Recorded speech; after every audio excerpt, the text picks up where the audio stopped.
All right, welcome to today's episode. Joined with Patrick Carr, Taitt Law Firm. We've got Sharon and Winston here to help us navigate the complex, misleading, frustrating, but new wave of reality for all Florida contractors with Senate Bill 76, and likely a representation of what will sweep through the U.S. So whether you're in Florida or not, there's much to learn so you can have a competitive edge and know what to happen if or when it happens to us. So Sharon, Winston, Patrick, thank you all for being here. I appreciate it. Thanks Thanks for for having us. Thank you for having Awesome. Yeah, my pleasure. Hey, before we get going and folks start learning from your panel of expertise, how about some quick introductions from Sharon, Winston, the Taitt Law Firm, who you guys are and why you're here today to help guide us through this? Sure. My name is Winston Taitt. I've been practicing in Florida for about 14 years. For the last 10 years, I've exclusively done property damage work, all on the consumer side. So I've represented homeowners, roofers, contractors in all claims against insurance carriers. Our firm is located in downtown Orlando, and we represent consumers on both the assignment of benefit and direct rep side across the entire state. Obviously, Senate Bill 76 is something that has gone through several iterations, and now we have the final iteration, which was signed. And so we're kind of prepared to kind of lay the roadmap for people to actually follow the law. It is a new law, and so it's, some parts are ambiguous and some things are kind of difficult to give answers on, but at least we can give you the roadmap to navigate the new law. Yeah. Excellent. My name is Sharon Freeman. I'm a partner over here at Taitt Law. I come from a construction litigation background, so I represented everyone from architects, engineers, roofing contractors, general contractors, basically anyone that could be involved in a construction litigation claim. I now specialize both in construction litigation as well as first-party property, so I'm still bringing my experience with roofing and other trades to Taitt Law as well. Gotcha. And Patrick, I know you've been on the channel, but for those that are tuning in new, introduce Hey, yourself. I'm Patrick Carr, Blue Collar Media Group, surrounding myself with smarter people than myself. You don't want to hear my opinion, you want to hear those. Let's get started there, Adam. How about that? Awesome. Sounds good. And for those that haven't seen it, Patrick and I did a round one video of the Senate bill and podcast episode. And there were some things, because this is almost a moving target. We're all learning. There's no case law. We're all trying to figure out what to do. So there's some things as I reviewed that, I think we can kind of straighten up and give a clear path forward. The one thing I do want to say is we will get through this, and it is very doable, and it is not nearly as scary as it sounds. So let's demystify some of the nonsense that's been out there and talk the truth. High level changes from either Sharon or Winston. And by the way, I'm actively taking notes as you prompt good questions. So if I'm looking down, I'm not distracted. What are the key things that a roofing sales person or owner needs to be aware of in terms of the language they can say and not say, as well as what can be in writing or not? The main myth I'd like to demystify is the prohibited advertisements. Hold on, let me pull up the language here. I just pasted this. Where was it? Here we go. Folks are thinking that this no solicitation or prohibited solicitation, it's misleading and makes you think you can't solicit or market, but that's not the truth. It's prohibited forms of solicitation, specifically language within certain mediums. Am I interpreting this correctly? Yeah. So luckily, as you were saying, SB 76 doesn't get rid of solicitation. It simply limits what contractors and PAs can advertise and how. So we think of it more as a timing limitation than an actual content limitation. You can still talk about insurance and claims, but SB 76 limits the advertising of claims on the front end. So you can't induce a consumer to file a claim. You can't talk about claims in the early stages of selling, but it provides a pathway so that once you've talked to the homeowner, once you've gotten up on their roof, once you've told them about their damages, it lays a foundation for then opening the door to discuss contacting the insurer to see whether or not those claims are covered. So the prohibited advertisement really just talks about encouraging, instructing, or inducing a consumer to file a claim. that's prohibited. And whether that is door knocking for that purpose, whether that's flyers for that purpose, whether that's what you have on your website for that purpose. We've seen car wraps, any form of advertising really just cannot be for the purpose of filing a claim. Yeah, and I think that's 100% accurate, and I think it's good that you start with demystifying, the truth from fiction. And in fact, one of the few points of SB 76 where they actually tell you what you can do is that there's specific language that says if you find damage or if their roof is in need of repair, then they can recommend to the homeowner that the homeowner contact their insurance carrier to determine whether or not the repairs are covered under their policy. So this is, I think, a very, very, very important point is that you're explicitly told in the new law that after you've gone through certain steps without talking about insurance, when you can begin talking about insurance. Gotcha. Excellent. Go ahead, Patrick.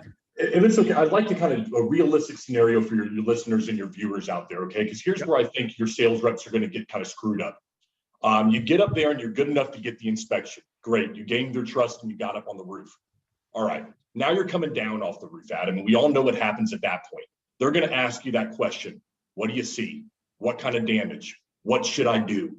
The trip up question, as I'm saying with SB 76. And I think you have a lot of viewers that might be wondering, well, what can I say? Can I tell them there's damage? Should I tell them to file an insurance claim? All the normal stuff that I feel like is in my pitch right now, I feel like I might not be able to do. So I was hoping that maybe the two of them could speak about that question when that sales rep is coming off the roof and feels like they may have had a part of their pitch taken away from them. I'd love to address let's that. do it. And Adam, do you want any follow-up on that, or do you want me to address that? Yeah, you know what? Why don't you address it? I've got my notes because I'm updating all of my material for Florida, my print material from the Marketing Battle Pack. I've got them pulled up to reference some of the language I've adapted. I'd love your input on it. I realize that this cannot for anyone, and I'm probably speaking on behalf of you, this can't be considered legal advice because we're not sitting through there. So this is general recommendation through this. You guys got to seek an attorney and be comfortable using whatever it is you use. But yes, I'd love to hear your input on what we can say and can't say, and then I'll share mine. Yeah, so I think part of it is, think about what you would do in a non-insurance scenario. So what would you do in a retail scenario? So you talk about the experience of your company. You talk about the damage you found. You talk about the way in which a full, complete new roofing system could protect their investment. You can talk about the way that you're licensed and bonded. You can talk about, all of the people have said that you've done a good job in the past. So part of this is, yes, you can't lean on insurance, right? So part of it is that on the front end, you can't lean on insurance, but what can you lean on is how good of a company you are, how good of a job you're going to do, and just the breadth of your experience and how you're going to protect their investment. And I think a lot of times that's what homeowners want to hear. I look back to one of your recent podcasts which say, don't lead with a free inspection. Talk about literally what the people need and what they want and how you add value. And of course, insurance is one of the ways through their policy that they themselves could potentially get compensation for their roof.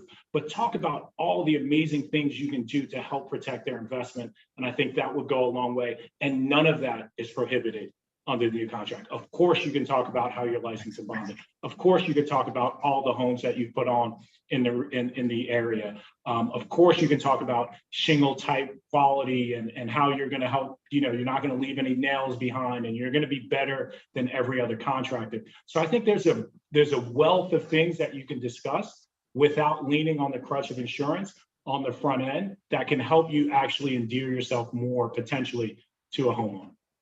Excellent. Sharon, did you have anything to add before I jump in here? Yeah, so actually the language in the statute almost lends itself to that flow, right? You get up on the roof, you notate what damages, you come down with a report with photographs with, the chalk indicators of where the damage is. And at that point, you let the homeowner know, these are the repairs, this is the replacement that you need, this is how we protect your home. And at that point, the statute specifically allows you to then say, my company strongly recommends that you contact your insurer to see if these repairs that we're proposing are covered. And so it does lend itself to a flow. And so as long as your sales staff is comfortable with that, I don't see that as a detriment at all. And I'd like to follow up just a little bit, Yeah. Adam, on one way of kind of thinking about this, right? So when you see, one way of thinking about it is you've heard of, and everyone in Florida knows about the 25% rule, right? That comes from the building code. So there's two ways you could present that. One way you could present that is, hey, under your insurance policy, there's something called law and ordinance. And that law and ordinance would be triggered, in certain events. So that's the insurance route, right? But how about the straight building code? Hey, I'm a license in the state of Florida.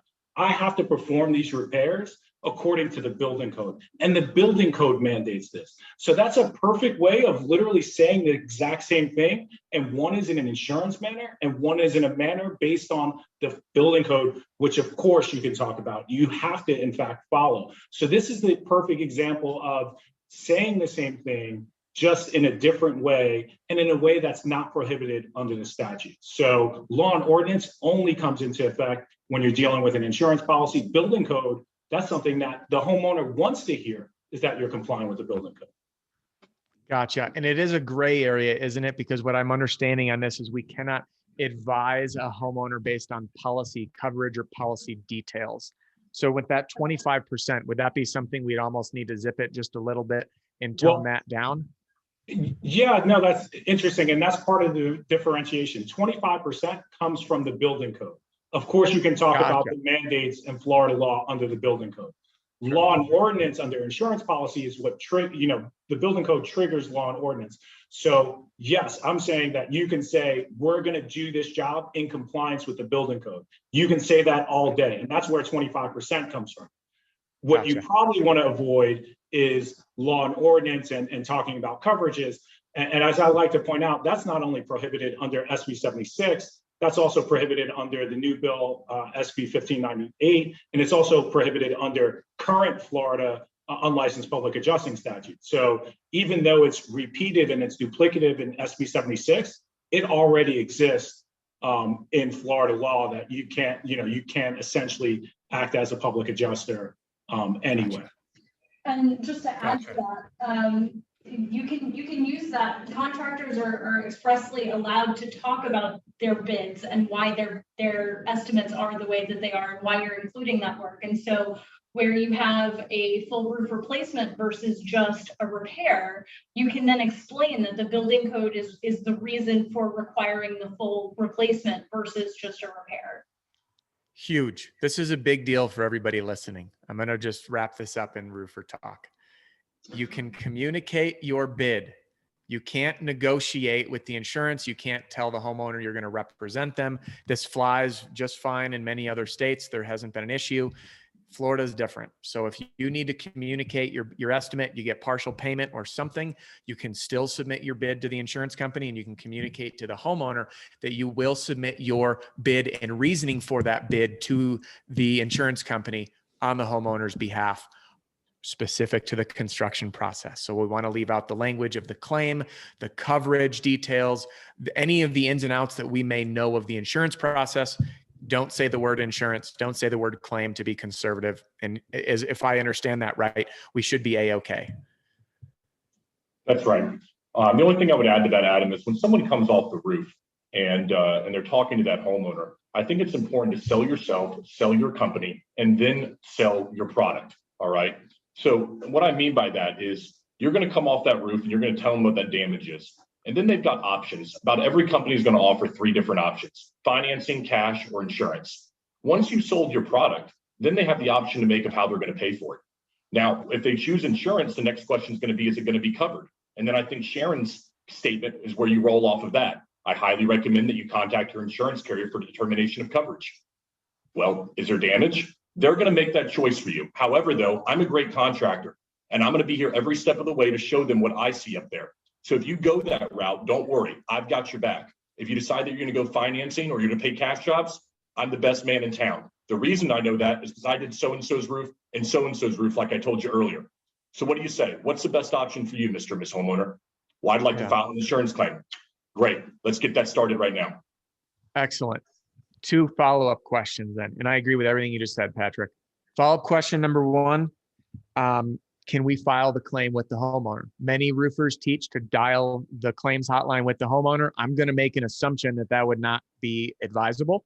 but I'd love your input, Sharon or Winston, on Yeah, whether or not yeah, that would be. Adam, I agree with you, right? I agree with you that on a new law with no case law, risk aversion is the best path. Someone can argue, well, there's no explicit prohibition on that, right? So that's the other side of the argument. There's nothing, if you look through the entire bill, there's nothing that says, hey, we can't sit there. But I think it's just a too narrow of a reading to say it's not in there. Therefore, I can do it. I think it's a little bit too close, particularly on an unproven law. And I want to remind people about 2011 of a case that that I've worked on. So in 2011, assignment of benefits were early in the state of Florida. So there was no case law developed in the state of Florida on assignment of benefits in the property damage context. That came for the first time in 2013, and then it really opened up in 2015. There was a contractor down in South Florida who was arrested for taking an assignment of benefits and negotiating a claim, right? And so here's why that's so important is ultimately, I was fortunate enough to represent him, and we were able to get the charges dismissed and kind of clear his name. But then ultimately 4 years later, there was case law that said that. So there's a gap when you look at behavior versus case law. So he was arrested, he was charged with a felony, he had to hire a firm, he had to go through the entire process. And ultimately 4 years later, the case law supported him and said, if you take an assignment of benefits, you can't, you're not acting as a public adjuster because you're a first party claimant. But now this is where the risk aversion comes in. Do you want to be the person who's blazing that path? And our legal advice at our firm is we're going to give you a roadmap to the law. You make business decisions based on the law and go from there. But I do believe that until the dust settles, risk aversion is a strong way of moving forward. Yeah, great point there. Thank you for that, Winston. It's very, very helpful for everyone to just know, be conservative and don't be the one that's getting the laws, the case law behind you, because it'll be an expensive proposition that we don't want to experience. Follow-up question number 2, can we still meet with adjusters?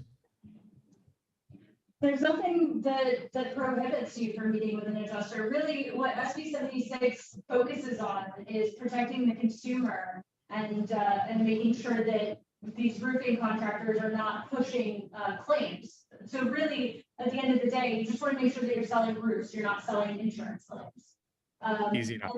And so once the homeowner's already started that process, as the contractor who's proposed to perform the repairs, there's nothing stopping you from educating the adjuster on why these are necessary, what damages you found. Adam, I've been out with a couple of roofing contractors across the state this week. Prepare your listeners for 2 things that is going to happen with the adjuster. They're going to begin asking 2 questions to your homeowner and various ways of asking it. The first question is going to be, Mr. and Ms. Homeowner, where is your good faith estimate? They're going to ask them, because it is required by the contractor to provide that to the homeowner at the time of signing that contingency agreement or whatever they sign right there at the dining room table. The secondary question to that is going to be something along the lines of this. Where did you hear about this contractor? It's not going to be, did they give you a reward or inducement or enticement to file this claim? It's not going to be straightforward like that. These adjusters are going to go backdoor to try to find the answer to that from that homeowner that possibly leads to that they were enticed to file that claim. So it's very important that you're clear with your individuals, that you've got the correct language on your contract. If you haven't talked with your attorney, to work with good people like the ones to my side right here to ensure that you're protected. So just want to give an idea of what you might come to expect after July 1st in the adjuster meeting. Gotcha. And if I remember right from reading there's a couple things I'd love to correct from our first interview, Patrick. There was 2 main things. One, let me make a note because I'll forget this. This is going to be the 10-day cancellation. Let's hit that first. So we talked about that there's a 10-day cancellation. There is not, as far as I know, and I'm pulling the language up.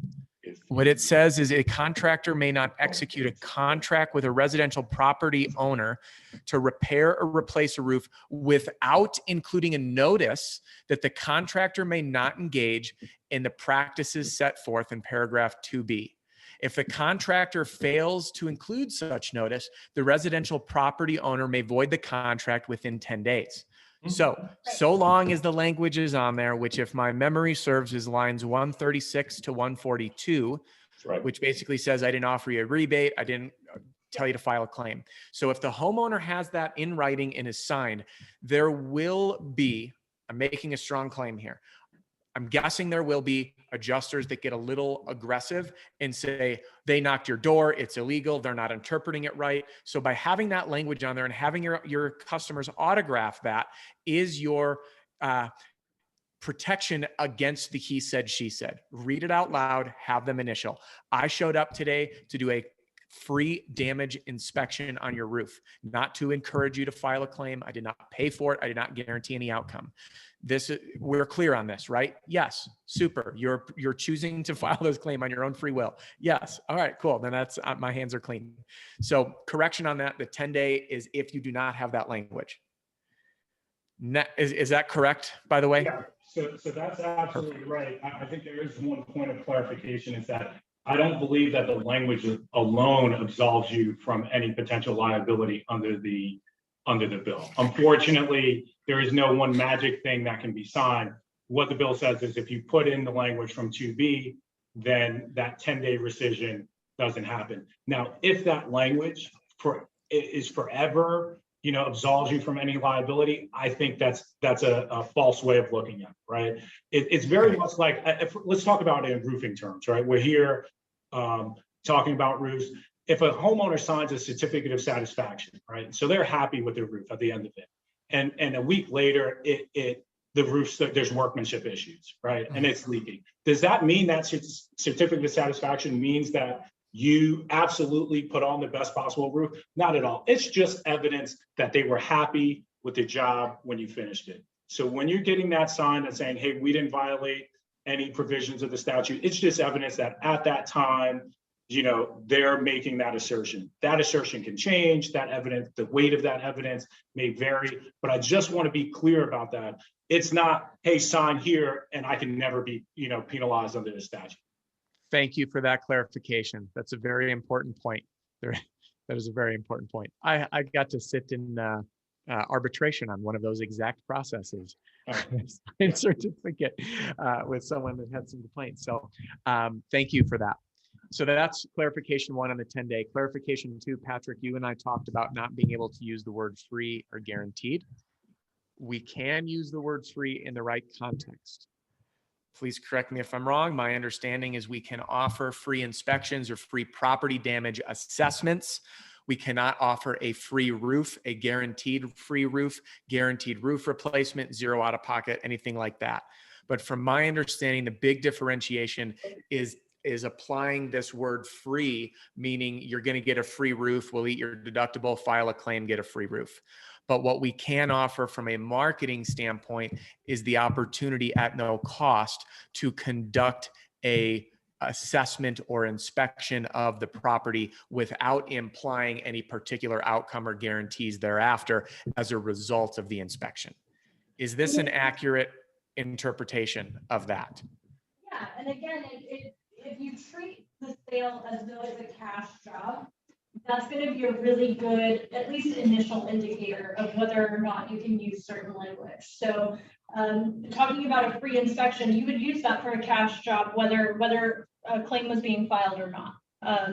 And so that's fine. But when you start to tie the word free into an insurance context, that's when it starts to creep over into inducement or encouragement of filing a claim. And that's what I think, Adam, is important to look at. These three languages, these three words are simple enough. Did you induce, encourage, or entice someone to contact you to file an insurance claim, right? So it's straightforward. Like, does that kind of look, now, how is that applied? You can say free roof inspection, and someone may take that as an enticement for an insurance claim, right? Even though your purpose in no way was to entice them to contact you for an insurance claim.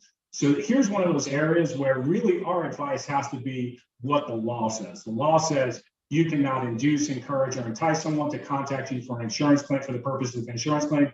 That's really, where we are. Now, if someone interprets your materials to be an enticement for an insurance claim, that's a really tough situation to put contractors in. Particularly, these are guys who are going out, working hard, getting on roofs when it's 110 degrees out. Do you know what I mean? They're not marketing experts. They're not, their expertise is restoring homes. So I think it's somewhat of a tough situation to put someone in, but at the same time, this is the law that we have, particularly with printed materials, right? So here are the two issues with printed materials. Is one, they're there and they can't go away once someone has them. It's not a he said, she said, it's an objective thing that we can look at. And two, typically they're printed, by the thousands. So when you start looking at each violation of this is a cumulative type of situation. Now that, I don't want to scare anyone into saying, hey, I'm going to multiply 10,000 times everything I print, but I just want you to be judicious, particularly in this context, and really look at it or ask advice from some of the enforcement agencies. Excellent, which I will be doing thanks to what we chatted about before the interview. The language that I have, I'd love your input on this. Let me pull up one of these letters I recently edited. From my understanding, a big differentiator is that historically, our industry has positioned themselves as insurance restoration experts, insurance claims experts. We have a claims division. Anything with the word insurance or claim, taboo, no, that needs to leave our vocabulary. From my understanding, we can still position ourselves as a storm damage expert because that doesn't imply claims. That says you have a storm, we're good at repairing your home, period. There's no, some people will pay out of pocket. Some people are self-insured. If it's an ACV policy, whatever it is. So the language that I have run with that I'll have reviewed is certain language acknowledging, hey, it doesn't look like your roof's been repaired or replaced after the storm, which is a statement of fact. It doesn't mean you should file a claim. And stating that we help homeowners repair or replace their roof after damage. No mention of claim. The open-ended question, I know that you guys may be newer to my sales philosophy, is to engage customers in a conversation. So the open-ended question is, where are you in the process?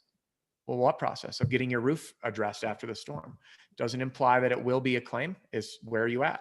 And those questions are if you don't know if you have roof damage or how bad it is, wondering what you should do next, and if you're searching for a contractor to give you an estimate. So with that language, I don't see any interpretation. Again, I could be wrong. As you mentioned, Winston, it's in writing and someone could interpret it. Well, there's a lot of choices, as Patrick said, what to do next. Cash bid, financing, or recommending that you contact your insurance company. And then advising throughout there, I've even said, hey, we can discuss cost-effective options. That can be financing. That can be delaying doing the repairs. It can be a temporary repair, and it could be a recommendation. So this is a very overarching approach of loose language that speaks to the entire process, but allows us those different avenues. So I'm just curious. I know we haven't reviewed this until right now on the spot, but after hearing that, is there any red flags that come up on your end? Can you just go over the specific language? Yep. Just one more time. Yeah. First language. No matter where you are in the process, I can help. Don't know if you have roof damage or how bad it truly is. Wondering what to do next, or searching for a contractor to give you an estimate. Yeah. So sure. I mean, no, that's excellent. It's a creative way to market yourself, and again, focus on selling a roof rather than a claim. So it sounds to me that would be the same language that you'd use whether you were expecting someone to pay cash for their roof or not. And so to me, that doesn't seem like any of the language that you just provided induces, encourages, or instructs someone to file a claim. Yeah, and I agree for the most part. And again, I'm always going to reiterate, our legal advice at Taitt Law is providing the roadmap to look at the actual law itself because it's new. 2, 3, and 4, those sections are clear, process. We process sometimes is, the claim process. If we're going to talk about gray areas or stronger areas, I think 2, 3, and 4 are clearly not prohibited in any way or could not be, conceived as an inducement, objectively or reasonably. Anyone can subjectively say, hey, I feel this is an inducement. But I think objectively, that language is the language you need to provide for your family, is the language you need to provide for your business and provide for your employees. The only thing, that idea of a process, right? A lot of times that process is kind of thought of as part of a claims process. That's the only area of all four of those sentences that you went with that I think may be even closer. I'm not even saying that that's prohibited. I'm just saying if I'm looking at this and I take a step back, that would be my assessment of those four statements. Gotcha. And if you had me on the stand, I would say in the process of replacing your roof. Yeah. Because the truth is, I don't care who pays me. If it's green, it clears. Yes. And I agree with that. Yeah, perfect. And then in summary, I say, I will walk you through the process and explain your options. Yeah. Here's an option. Don't do anything. Get financing. We recommend contacting. It might be covered. We recommend doing nothing. Those are all options on the table. Well, super. I have gone through and edited that, and I appreciate the input. I will be reaching out to the Department of Financial Services, which leads me to that question: who's enforcing this, if anybody? Yeah, it's a great question. Sharon, you break it down. Yeah, so this is going to be primarily driven through the administrative courts. So disciplinary proceedings for violations of the new law are outlined in Florida statute section 489-129 for those contractors that are interested in taking a closer look at that. They're controlled by the Construction Industry Licensing Board and the Department of Business and Professional Regulation. And so just from a high level perspective, what would happen in theory would be that someone, whether that's a homeowner, an insurance adjuster, a neighbor, who knows, a fellow roofer, that's a great point, files a complaint with the department. And at that point, if the complaint is legally sufficient, which just has an allegation of sufficient facts, it doesn't have to be factually true. It just has to allege ultimate facts that the contractor in question did violate the sections. Then that file is then assigned to an investigator, and notification is served on the subject, who would be the contractor of the investigation. A copy of that complaint would be then provided, and the contractor would have 20 days to respond to it. At that point, just very high level, it goes to a probable cause panel, who would then determine whether or not that complaint, the subsequent investigation, and the response warrant a formal hearing in the administrative courts. Now, that's for a standard violation. It really depends. Again, because this is a new law, we don't know the specific routes that will be taken. This is from existing law under section 489-129.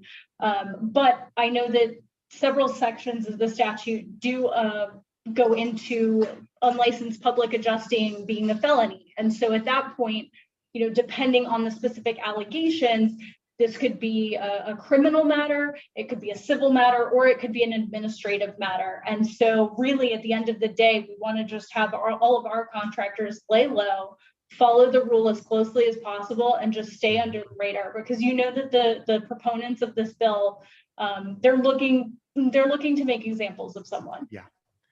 They call it a perp walk, don't they? Trying to get someone down and get the media involved and scare people into acting the way that we want, because that's a tangent for another day. And so the statute itself outlines what the disciplinary hearings and the disciplinary procedures. So it itself tells you what the potential ramifications are. But I think it would be short-sighted to say, if I do anything in this statute, it's only going to be administrative, because depending on the nature of what you're doing, there could be other civil or criminal penalties. And so if we were to advise someone, we would say, hey, if it's a violation of solicitation, the statute already has its prescription for the disciplinary proceedings. But if you're starting to look at things like unlicensed public adjusting, or if you're starting to look at other potential acts, I think it's short-sighted to say, hey, the only thing I violated was the new 489-147, which is the new section that was created under SB 76. There may be potential for greater liability depending on your conduct. Gotcha. Very helpful. And this is a great reminder for all of us to remember that we are always on camera. As homeowners have Ring cameras, if there's a complaint and they have you talking to a homeowner and saying a certain thing, remember that you are on camera, and people keep these things and will share these things. So it's important for leadership from the top down for all Florida companies, crystal clear the no words and what to say, what not to say, and making sure there's consistency, because this isn't a time where you can get into a he said, she said, if you're literally on camera saying this, and then 5 neighbors are like, man, that guy really upset me because he knocked on my door Saturday morning too early and I was sleeping in, or whatever it is. And now you've got 5 recordings of you offering, free insurance claim help or something like that. That's gonna get you a little bit more than a slap on the wrist. So be sure to be diligent and err on the side of caution. Sharon, I think the advice you gave was excellent. Focus on pretending it's a retail opportunity to assess the roof in its condition and advising the homeowner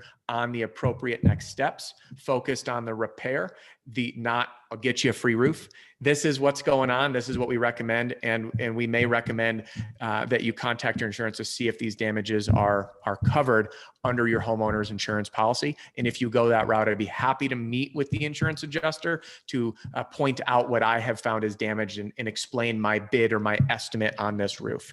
And following the language the right way will keep everybody above board and out of jail and the money in their pocket and not being paid in fines.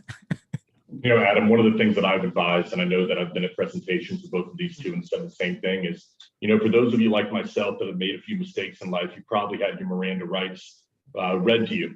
And, a police officer knows those Miranda rights, but you'll notice they still read them off of a card. And, they do that for a reason, to ensure they don't make mistakes.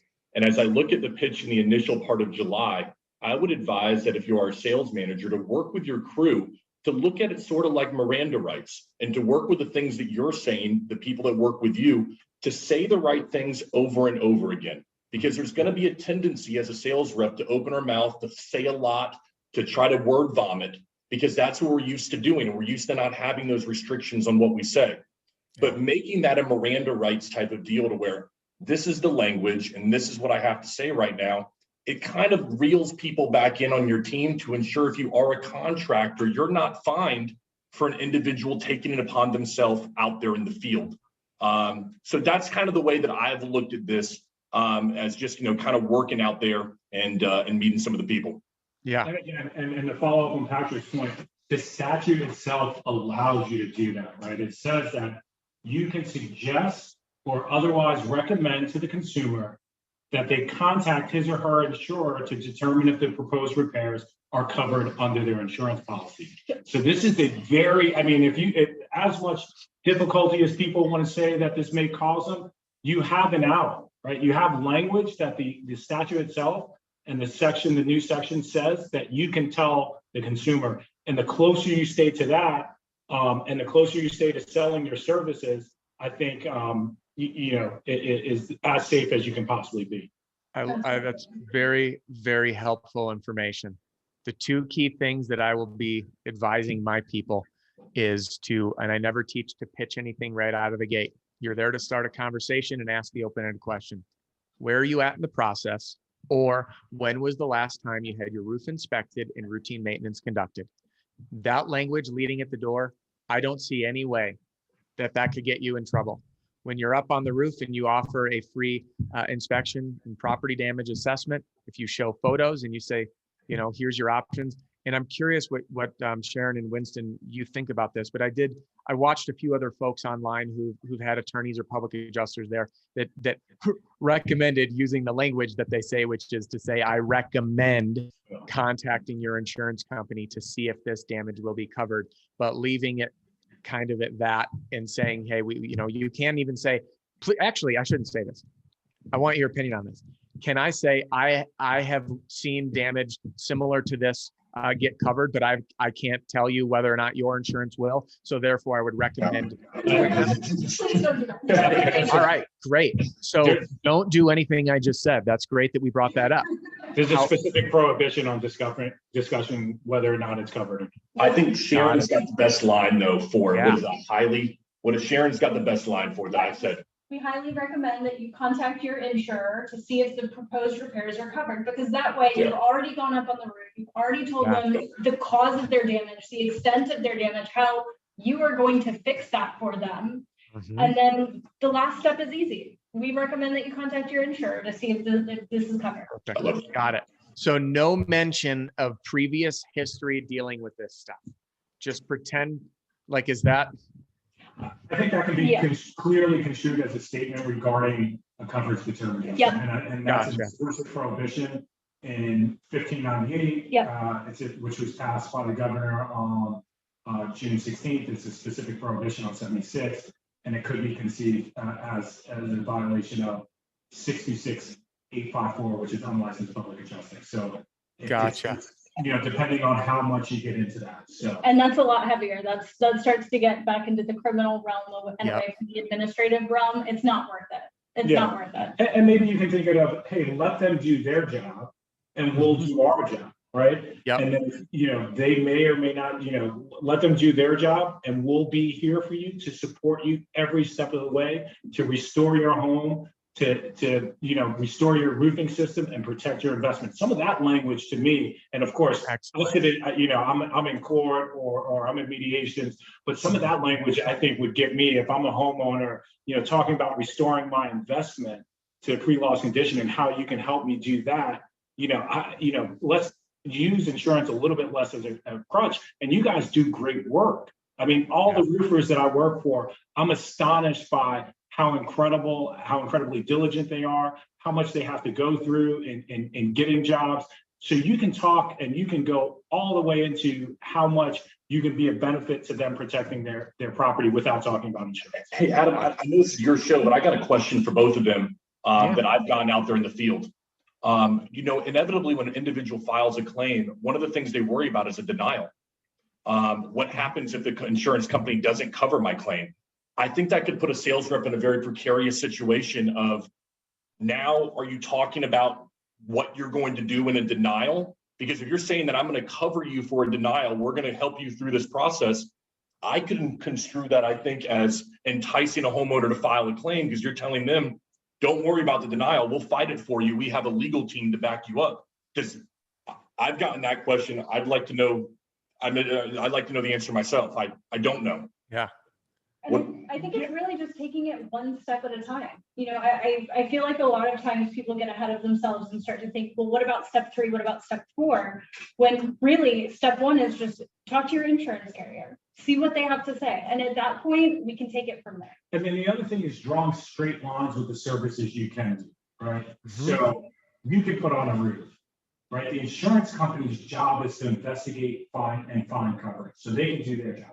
If you have a question about whether or not the carrier has done their job appropriately, that may be the time for a straight line for a legal team. And in no way is this saying, hey, we want to be at the center of this. But if you think about what can you bind yourself to? You as a roofer can bind yourself to the quality of the work you do, the fact that it's going to pass inspection. You as an insurance company, their obligation is to find insurance and pay claims, right? Yep. So let's say there's a breakdown in the straight lines. It's probably best to bring in someone who has the ability. There are no lawful restrictions on me discussing, what goes through, on a denial. And again, I just want to be very, very clear, because there's a lot of, attorneys going out there selling their services. This is not that. What we provide is a roadmap to the law so that you can run your business, right? That's been our motto since we opened. But this is the point where it may be appropriate to say, hey, there's 100,000 attorneys in the state of Florida. There's referral sources that can help you. Here's potentially someone else who can help you. Maybe you're going into that realm. They can guide you through that process.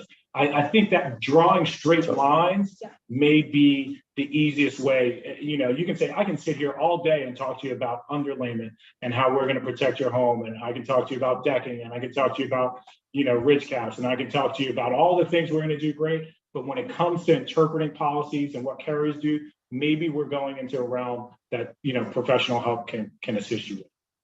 Gotcha. And that's why you guys exist, is to help us through these things. One thing, just to air out some things I've been hearing, is a lot of guys have reached out to me and say, hey, I'm hearing all these attorneys coming on and it seems opportunistic, and they're just like, don't do anything, send us everything. And I love what you just said, Winston, to kind of just cut through that noise of like, we're going to help you through there. There's situations, if there's a gray area, reach out for help.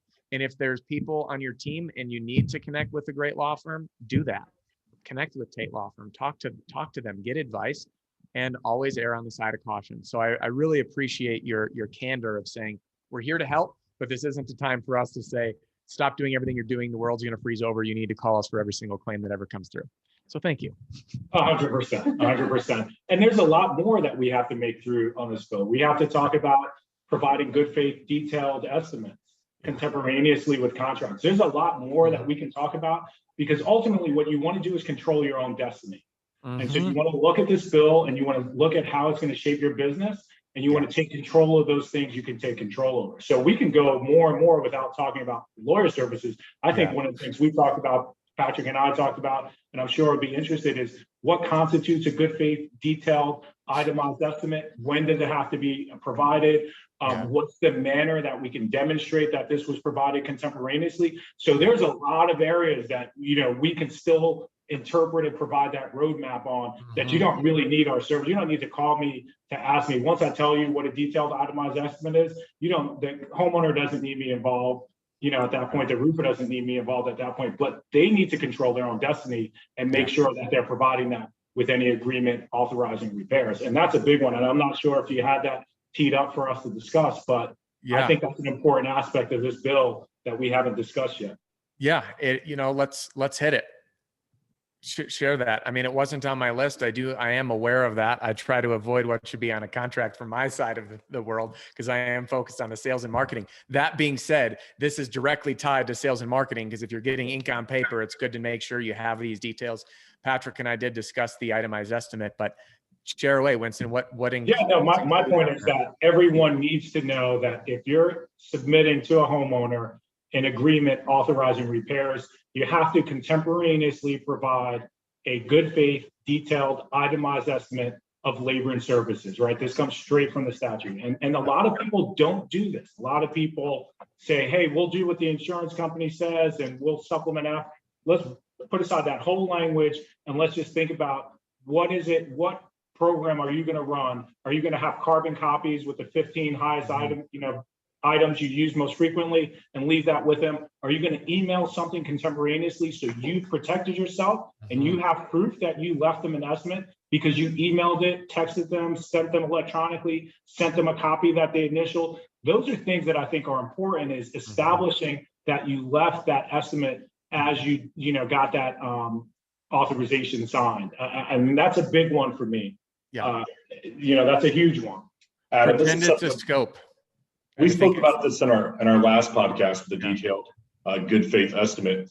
And one of the things that I fall back on is the bill itself, because inevitably a homeowner may ask you, why are you providing this to me? I thought my insurance company would cover this. I thought that's how insurance worked. When you don't know the answer, just revert back to the bill itself. Well, Mr. and Ms. Homeowner, according to Senate Bill 70, I have to provide this to you by law. If you don't know what to say, sometimes just reverting back, especially in the beginning, to the bill itself is helpful in a scenario like that. Yeah, great point. I just had a conversation with two teams. Yeah, and it differentiates your company as well. Yes. So when you say we're following the law, if you haven't gotten this from anyone else that you've gotten estimates from, that's a problem. Yeah. So it's just an opportunity for you to shine for your company. And I kind of think of the estimate kind of like the printed material. It's one of those areas that are extremely objective, right? Yeah. Did you give them the contract? Did you give them the estimate or not? Does your printed material say this or not? So I tend to really, really harp on those things that roofers can control. So much is out of their control. What that homeowner says to an adjuster once they leave, you can't control. You providing an estimate at the same time that you provide your agreement, 100% you can control it until you have to. Otherwise, you violated the statute. And, you just need to develop a system, or roofers need to develop a system to be able to do that efficiently. Yep. I like that. And I think that's going to be something that we're going to learn from the roofing community as they innovate, test, try different methods to create those itemized estimates. But it is important. This is one aspect of the bill that I really appreciate, the level of transparency that is passed on to homeowners, because the biggest roofing scam is, well, I'll do it for $5,000 less, and the estimate says remove and replace roof X dollars. So there's no accountability for components, install practices, what's being reused. So just preparing your estimate like you would a scope that way. And again, correct me if I'm wrong here, having a note on there, subject that this is a preliminary estimate subject to change. And then that way your change order can reflect anything off the scope that you're speaking with the insurance company regarding your bid for repairs. And not only are you correct, the statute itself allows for that, right? So the statute says it has to be good faith, but it doesn't say that the number can never change. And so that's a very, very important point. Yeah. 2 final questions for you. Number 1. We're having so much fun here, Adam. Only 2 more? Yeah. Are we good? I know we're right up on our time. Do you guys have we're perfect. Super. Patrick, you brought this up. What about denied claims? Now, I had a direct mail letter that I've used into neighborhoods that are underpaid or denied claims, small damage where there's stuff that is still getting approved. I repositioned this language that says, are you not happy and need a second opinion? Doesn't say about a claim, doesn't say an insurance company. It says, the example is, if your doctor told you to get major spinal surgery, are you going to do it? No. By the way, I had major spinal surgery, like major, it kept me out of a wheelchair. I saw 14 doctors before I underwent the knife because it was a massive surgery. So will you get a second opinion? Yes. So then it says that for any reason you aren't happy with the estimate for your roof, I can help. And it just says, I've been in the neighborhood helping homeowners get a second opinion on their roof. If you don't know if you have damage, if you don't know what to do, if you're looking for an estimate, I'm offering a no obligation inspection so you can find out for yourself what it is, and then I can prepare an estimate if you're interested. Is this towing the line too much if we are not talking insurance claims? Because there could be a roofer that went out and said, you need an entire new roof, new siding, new windows, new gutters. It's going to cost you $47,000 and whatever else. Or is this an area of language that we need to kind of pump the brakes on? Yeah, I think unfortunately there's going to have to be some pullback. And I'll tell you the rationale behind it. And that is, you can't offer anything of value to induce someone to do an inspection, right? Mm-hmm. And so the question then becomes, is preparing an estimate, is, kind of taking that time to prepare an estimate, something of value? Do you know what I mean? And this is a question. I'm not giving the answer to the question. Again, I'm providing the roadmap to say, obviously we know you can't give a $25 gift card to Starbucks to get on the roof, but is an Xactimate, which you pay for, which takes man hours to get done, which takes effort, which people get paid to draft Xactimates, is that something? Is that an exchange of value to get on the roof? And so I'm posing it as a question. I'm not putting forward the answer there. I'm just letting people know that some of that language may have to be tempered because it can be construed as a thing of value. Certainly, all the roofers I know who pay their estimators really, really well will say, my Xactimate is a thing of value, right? So that argument can be made. Gotcha. Okay, I'm just taking some notes here. This is great. Perfect. All right. Well, thank you for that. Final question until there's more from great answers. Referrals. Referrals are a massive avenue for contractors to generate business. I do teach a referral incentive. Mine is very different than others, but I know it is not legal under Florida law. So what I have put together, and I'm very curious what you think on this, is there's nothing that says you can't ask for referrals. There's only language that says you cannot pay for referrals. So I have invited people to pass along referrals with language that states directly on there, due to Florida law, we cannot incentivize or pay any referral fee, gift, or anything of value. We will express our gratitude by saying thank you very much for the opportunity to serve people that that we might be able to help. Again, that wasn't word for word. I can pull it up here. Is there any risk in asking for a referral if we explicitly state that we will not be giving them anything of value?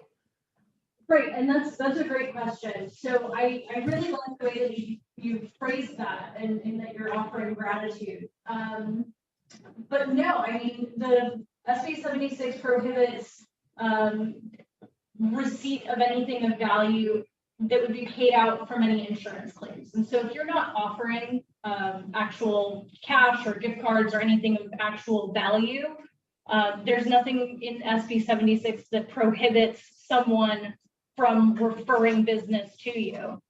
Yeah, and here's another example of sometimes just like we may lean on insurance claims, we may lean on attorneys to try to get answers that we either may know the answer to or want a separate answer. And so what I would point out is to say most of the roofing companies I work with are sophisticated businesses, right? Even though they're out there doing manual labor, at the end of the day, they're sophisticated businesses with administrative teams, marketing teams. You know, I work with some roofing companies whose CFOs, they have multiple executives who are attorneys. So I don't want to make it seem like, hey, we're the only people who have knowledge. What I would say regarding referrals is to these sophisticated companies that are 5, 10, 15, $2 million, $65 million businesses is look at lines 143 to 145, right? It's only 3 lines. We're not dealing with, do you know what I mean? Like it almost, you know, and it's not a cop out in any way. It's just saying, why would you put your business in the hands of someone else's opinion on a new law when what you're talking about is 3 sentences, right? You can look at those 3 sentences and form your own opinion. And I only say that, it's just like when people ask me about deductibles also. You go to the section in the statute, it's 3 sentences also, right? So when you're dealing with these things that can really impact your business, we're going to give you this awesome roadmap. We're going to give you the structure to break down this bill. But when you're talking about a vital aspect of your business and you're talking about it being 3 sentences in a law, protect yourself, control what you can control, because we can't give any advice outside of, hey, go take a look at 3 sentences and then make a decision. I mean, that's you know, we're going to be fair with each other and we're going to be straightforward. And I think that's the fairest and best advice that someone can possibly give you on how you want to shape your business. Gotcha. So I guess all in, if we ask for referral and explicitly state that here's the language I wrote. Disclaimer, Florida law prohibits us from providing any referrals, fees, gift cards of anything of monetary value for services in which insurance proceeds were used. We must stay compliant with the law by simply expressing our gratitude for your help. Thank you for your help and understanding. Yeah, I mean, based on my hearing of it, not only was it somewhat poetic, it seemed to be compliant with the law. So that sounds actually really, in my estimation, just based on hearing it, sounds solid. Yeah. Excellent. And I did copy paste the exact language of what's prohibited. So I put it in there. So it's literally word for word. We've told our homeowners we're not paying them, but there's nothing wrong with saying, hey, Patrick was awesome to work with. You should work with Patrick. And as we know in sales, you don't get what you don't ask for. So we got to make sure that we're not going to, I always joke when we talk about compliance with certain marketing things of neutering the language. And we don't want to neuter it too much where we're losing our effectiveness, but we also don't want to push the boundaries and end up in a predicament that's going to, you know, jeopardize not only the livelihood of the owner, but the livelihood of every single person that he or she supports on their team and their families. And I know you guys have worked with tremendous amount of roofers. There's an entire web of family support and lives that are influenced by this industry. And it's very important for us to consciously carry that weight on our shoulders, that everything we do and everything our team's doing in the field, it can potentially put that at risk. And we need to err on the side of keeping everybody fed, happy, and employed. Yeah, absolutely. Excellent. Anything, so that actually, let me look. So we hit the enforcement, we hit referrals, we hit what we can say. We can meet adjusters. We talked about the language we can use and can't use, focusing on this as cash jobs and using the right language. We also talked about itemizing the estimates up front. Outside of this scope, and I know there's many more aspects of the bill that owners should be aware of, I think it'd be great for them to reach out to you to discuss those details and potentially have their new contracts reviewed. I always recommend anything you put out that someone is signing needs to be reviewed by an attorney, and you need to be able to make educated decisions that you're comfortable with in terms of your own risk tolerance. So I didn't want to get too heavy into that, but is there anything else any of you, Patrick, Sharon, Winston, think that we should discuss about the bill and its implications from a sales vantage standpoint? And then we can close with some ways to get in touch with you if anyone has any questions. Sure. I think you did a tremendous job of going up. You have a specific audience and you have people who rely on you as a resource for particular things. So this bill is 14 sections, it's 44 pages, but I think we went over the most important things that pertain to what your audience would be most relevant to your audience. There's things about attorney fees, there's things about pre-suit notice, there's things about annual reporting. And I don't know how important all of that is to your particular group, but I think it's best what you said is that, hey, if people want to circle back and have a one-on-one and ask more specific questions regarding the bill, of course, we'll make ourselves available for that. And what's the best way for folks to get in touch with you or your team to initiate that discussion?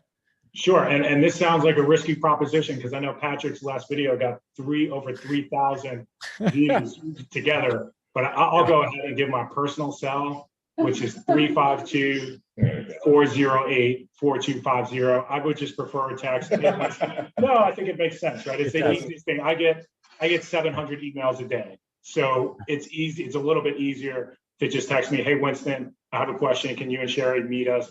We want to go one-on-one. So I think text is the best possible way at this point. I think obviously email wtaitt@taittlaw.com. You can also call the main line 407-900-9254. But if there's someone out there in Florida, and we've talked to everyone, I don't imagine there's going to be tons of people. If someone just texted me and said, hey, Winston, we want to kind of link up and learn a little bit more about SB 76, of course, I'm open to doing that. Text is preferred because we get a lot of calls and emails.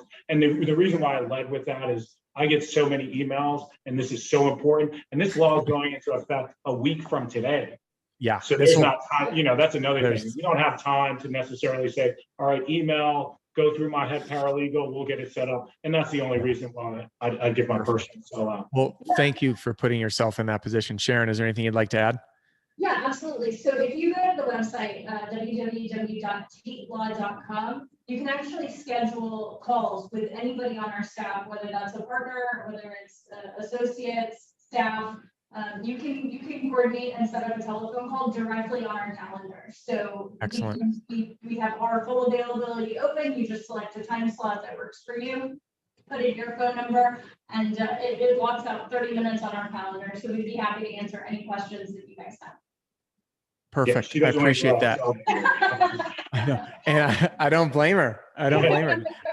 What I'll do, anyone who's driving and listening, because we do have a podcast audience, there will be links and all of this contact information can be found in the description of the podcast, as well as the YouTube description. If you're on mobile, that's the little black triangle on the lower right, and you'll be able to click into there and reach out to Sharon or Winston with Taitt Law Firm. And I have to say a huge thank you to each of you for being here, and an extra special thank you for Patrick for coordinating this, bringing the Taitt Law Firm in. This was originally me reaching out to Patrick of let's do round two and talk through some things, correct some things that, this is a kind of a moving target almost, and it's confusing by design. So Patrick with Blue Collar Media Group. Patrick, if anyone wants to reach out to you, you want to share a little bit again what you do and how you can help roofers and how to get in touch with you. No, I appreciate it, man. Yeah, on any of the social media, whether it be LinkedIn, Facebook, Instagram, it's thebluecollarmediagroup.com. That's thebluecollarmediagroup.com. And honestly, Adam, what I'm really doing out here is working against myself when it comes to, for SB 76. Because frankly, I mean, I'll be very frank. I could come out here and say, you know what, door to door is dead, and it could be the best thing in the world for my business. Because what I do is I generate content for people online.